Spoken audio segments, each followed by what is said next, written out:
going to be looking at quadrilaterals. This is lesson 100 in your pacing guide. So today I will be able to classify and compare their properties. So what's a quadrilateral? Well, this should be review. It's basically any shape that has, that's right, 4 sides. So we have lots of shapes on the board that all have 4 sides, meaning these are all quadrilaterals. So we're going to look at the properties that make them different. So the first one we're going to focus on is our trapezoid. So the only property that makes it specifically a trapezoid is it has to have at least one pair parallel sides. So what that means is they don't have to be the same, they don't have to be congruent.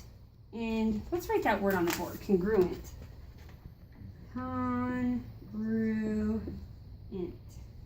This means equal, means they are the same or equal. We're going to be using that word a lot. So they don't have to be equal. All they have to be is parallel, which means they're directly on top of each other. And I'm going to use this little symbol to show that both of these sides are parallel. These sides are not parallel because this one's at an angle. We'll get a better understanding of what a trapezoid is if we compare it to a parallelogram. So for a parallelogram, they have to be opposite sides and angles are congruent, which means the same. Congruent means the same or equal to, and opposite sides are parallel. So that's why these two overlap, because a parallelogram can be a trapezoid because it has, or a trapezoid can be a parallelogram because the sides are parallel. But what makes a parallelogram unique is the opposite angles are congruent. And I'll make a little tick line because in order for me to actually know if they were congruent, I would have to use a measuring tool.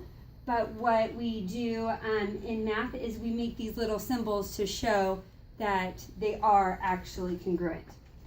Now, in a parallelogram, both sides have to be opposite sides. So this angle is also congruent, and then this side is also congruent. And this side, and I'm just going to do one line here because this side is not the same as this side, but this side's the same as this one. So now we have opposite sides and angles are congruent, and opposite sides are parallel. So this side's parallel to this one, and this side is parallel to this one. So within the parallelograms, we have rectangles. Rectangles also have opposite sides that are congruent and opposite angles that are congruent. That's what makes them also a parallelogram. But what makes them different is they have, all of them have 90-degree angles.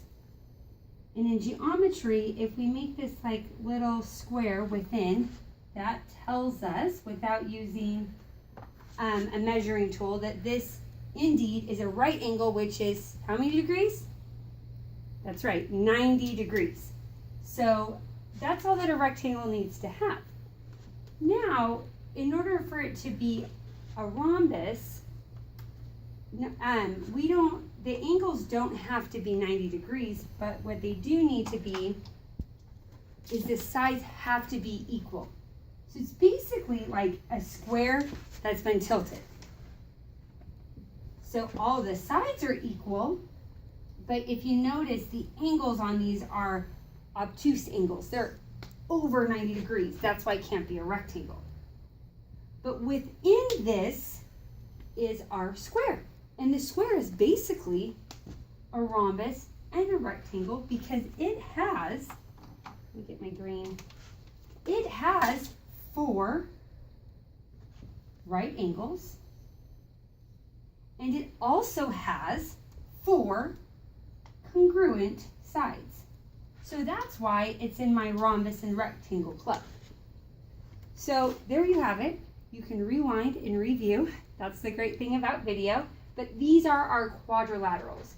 One last thing I want to say is what makes a square unique is it's a regular quadrilateral. What do I mean by regular? Regular means that it has all the same sides and all the same angles. And that's a regular quadrilateral. That's what makes our square unique. So we're going to write the word regular